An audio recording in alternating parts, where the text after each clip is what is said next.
آسان درس قرآن نحمده ونصلي ونسلم على رسوله الكريم اما بعد فاعوذ بالله من الشيطان الرجيم بسم الله الرحمن الرحيم والشمس وضحاها والقمر اذا تلاها۔ اللہ کے نام سے شروع جو نہایت مہربان رحم والا، سورج اور اس کی روشنی کی قسم اور چاند کی جب وہ اس کے پیچھے آئے۔ سورہ شمس کا آغاز ہوا۔ سورہ شمس جو ہے وہ مکی صورت ہے اور یہ مکہ مکرمہ میں نازل ہوئی۔ اس صورت میں ایک رکوع ہے اور 15 آیتیں ہیں۔ شمس نام رکھنے کی وجہ، سورج کو عربی میں شمس کہتے ہیں، اور اس صورت کی پہلی آیت ابھی آپ نے سماعت کی کہ جس میں والشمس وضحاها، سورج کی قسم اللہ تعالیٰ نے ارشاد فرمائی۔ اس مناسبت سے اسے سورہ شمس کہتے ہیں۔ اس کی فضیلت کے حوالے سے تو احادیث مبارکہ بھی میں آپ کے سامنے رکھوں۔ حضرت بریدہ رضی اللہ تعالیٰ عنہ فرماتے ہیں کہ نبی پاک صلی اللہ علیہ وسلم عشاء کی نماز میں والشمس وضحاها اور اس کے مشابہ صورتیں پڑھا کرتے تھے، یعنی 15 آیات والی جو صورتیں ہیں یا اس سے مشابہ 19-20 آیات والی میرے آقا علیہ الصلوۃ والسلام یہ عشاء کی نماز میں صورت پڑھا کرتے تھے۔ اسی طرح حضرت جابر بن سمرہ رضی اللہ تعالیٰ عنہ فرماتے ہیں کہ نبی پاک صلی اللہ علیہ وسلم نے انہیں فجر کی نماز پڑھائی تو حضور نے فجر کی نماز میں سورہ والشمس وضحاها اور والسماء والطارق کی تلاوت فرمائی۔ تو میرے آقا علیہ الصلوۃ والسلام اس صورتوں کی تلاوت فرماتے تھے نمازوں میں۔ 2 آیتیں ہم نے شروع میں سماعت کی۔ اس صورت کا آغاز دیکھیں گے اگر آپ تو اللہ رب العالمین نے متعدد قسمیں کھا کر یعنی اس صورت کا آغاز کیا ہے۔ متعدد قسموں سے اس صورت کا آغاز کیا جا رہا ہے کہ لوگوں جو اب تمہیں بات بتائی جا رہی ہے، قسم کھا کر جو باتیں اتنی ساری قسمیں کھائی جا رہی ہیں، تو جو سننے والا ہے مخاطب ہے تو فرمایا اس کو چاہیے، اس کے لیے پیغام ہے کہ پوری توجہ کے ساتھ سنے اور انہماک سے سنے، اس کے مفہوم کو سمجھنے کی کوشش کرے، اور جس حقیقت کو اتنی قسمیں کھا کر بیان کیا جا رہا ہو اس کی اہمیت کا پورا احساس اس کے دل میں پیدا ہو۔ یہ قسم کھانے کے لیے یہ مضمون جو ہے اس لیے بیان کیا جاتا ہے۔ اب سنیے، فرمایا والشمس وضحاها والقمر اذا تلاها، اللہ فرماتا ہے سورج کی قسم جبکہ اس کی روشنی ظاہر ہو۔ اس صورت میں اللہ تعالیٰ نے اپنی قدرت کی عظمت اور معبود ہونے میں کہ اللہ ہی معبود ہے، اس کے سوا کوئی معبود نہیں، اور اپنی قدرت کی عظمت اور اپنے معبود ہونے میں اپنی وحدانیت کا اظہار کرنے کے لیے متعدد چیزوں کی قسم ارشاد فرمائی، اور فرمایا یہ چیزیں ایسی ہیں کہ ان کے ساتھ مخلوق کے عظیم بینیفٹس منافع وابستہ ہیں کہ ان میں غور کر کے فرمایا ہر انسان اللہ کی قدرت اور اس کی وحدانیت کے بارے میں جان سکتا ہے۔ فرمایا والقمر اذا تلاها، اور چاند کی قسم کہ جب وہ اس کے پیچھے آئے، یعنی چاند کی قسم جب وہ سورج غروب ہونے کے بعد نکل آئے۔ پھر فرمایا کہ والنہار اذا جلاها واللیل اذا یغشاها، اور دن کی جب وہ سورج کو چمکائے اور رات کی جب وہ سورج کو چھپائے۔ یاد رکھیے کہ پیچھے جو آپ نے چاند کے بارے میں سنا، قمری مہینہ جو ہوتا ہے اس کے ابتدائی 15 دنوں میں ایسا ہوتا ہے کہ چاند جو ہے وہ سورج کے غروب ہونے کے بعد طلوع ہوتا ہے۔ 15 دن کے بعد اگر آپ دیکھیں گے تو سورج غروب ادھر چاند یعنی آخری جو 15 دن ہیں اس میں طلوع جو ہے وہ چاند پہلے ہو جاتا ہے اور سورج بعد میں طلوع ہوتا ہے۔ یہ اللہ کا ایک نظام ہے کہ جو اس نے دنیا والوں کو اس میں غور و فکر کی دعوت دی۔ اسی طرح فرمایا کہ دن کی قسم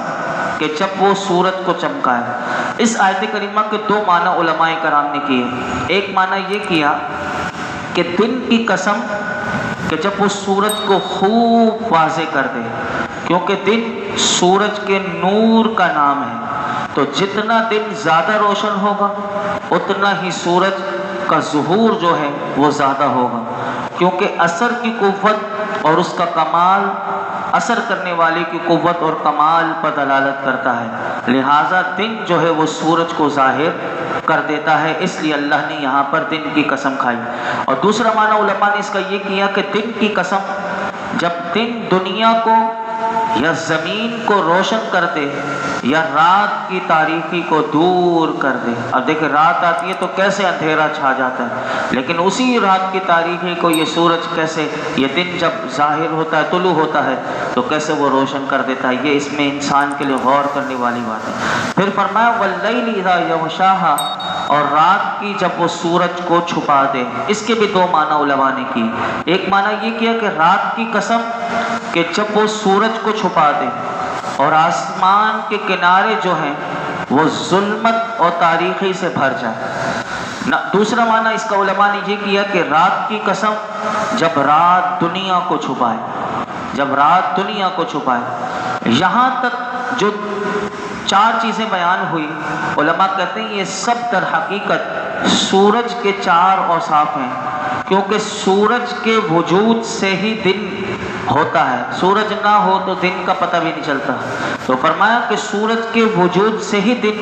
ہوتا ہے اور روشنی جو ہے وہ خوب واضح ہوتی ہے، اور سورج کے غروب ہونے سے ہی رات ہوتی ہے اور اس کے بعد چاند نکل آتا ہے۔ تو فرمایا جو شخص بھی تھوڑا سا بھی غور کر لے گا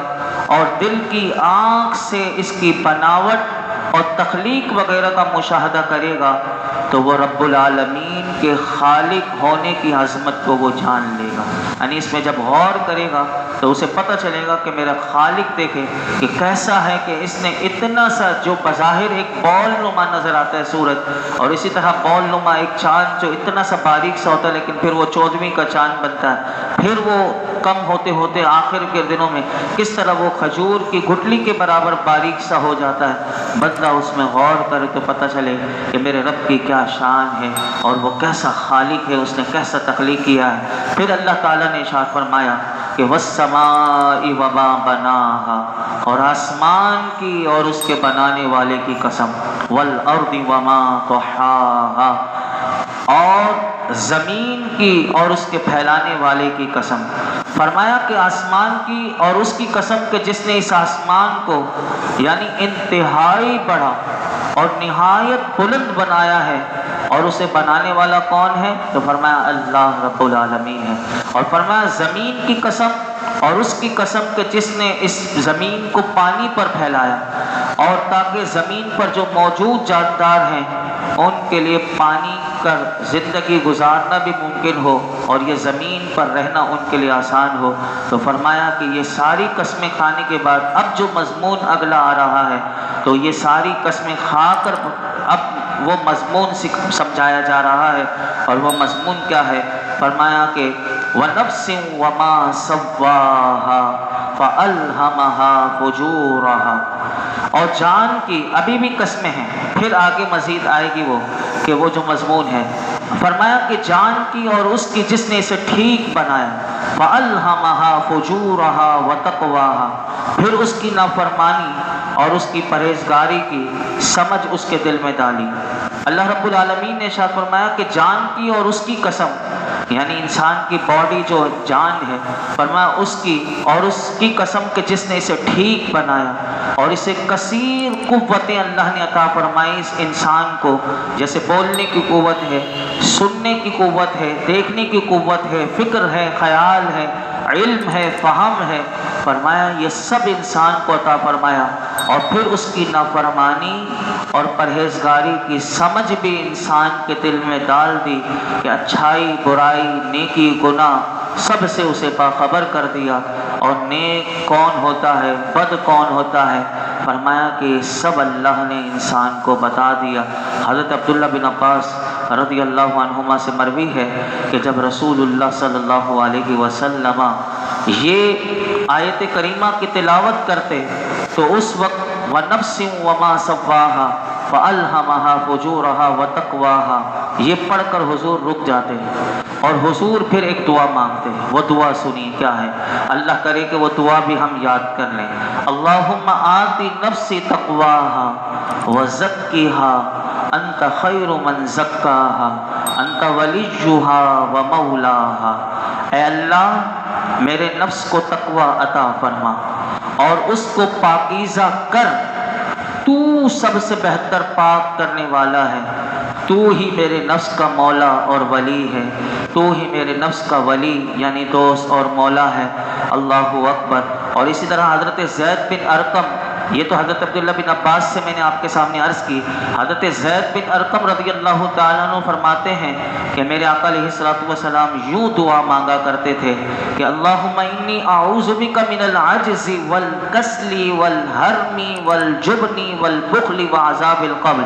اللہم آت نفسی تقواہا وزکیہا انت خیر من زکاہا انت ولیہا ومولاہا، اللہم انی اعوذ بک من قلب لا یخشع ومن نفس لا تشبع وعلم لا ینفع ودعوت لا یستجاب لہا۔ یہ حضور 3 دعا مانگا کرتے تھے، اور حضرت زید بن ارقم فرمایا کرتے تھے کہ نبی پاک صلی اللہ علیہ وسلم ہمیں یہ دعا سکھایا کرتے، اور ہم تم کو یہ دعا سکھا رہے ہیں، کہ یعنی حضرت زید بن ارقم کہتے ہیں حضور ہمیں سکھایا کرتے، ہم تمہیں یہ دعا سکھایا رہے ہیں۔ اس دعا کا ترجمہ کیا ہے تینوں کا بھی میں عرض کر دوں اور اپنی گفتگو سمیٹتا ہوں، پھر کل مزید انشاءاللہ آگے ہم سماعت کریں گے کہ یہ باتیں بیان کرنے کے بعد کون کامیاب ہو سکتا ہے، اس کا ذکر آگے آ رہا ہے، کل سماعت کریں گے۔ اس دعا کا ترجمہ یہ ہے، اور آمین بھی کہیں، آج شب جمعہ بھی ہیں، اللہ یہ دعا ہمارے حق میں قبول فرمائے۔ اللہم انی اعوذ بک من العجز، اے اللہ میں تجھ سے پناہ مانگتا ہوں عاجزی سے، من العجز والکسل سستی سے، والحرم بڑھاپے سے، والجبن بزدلی سے،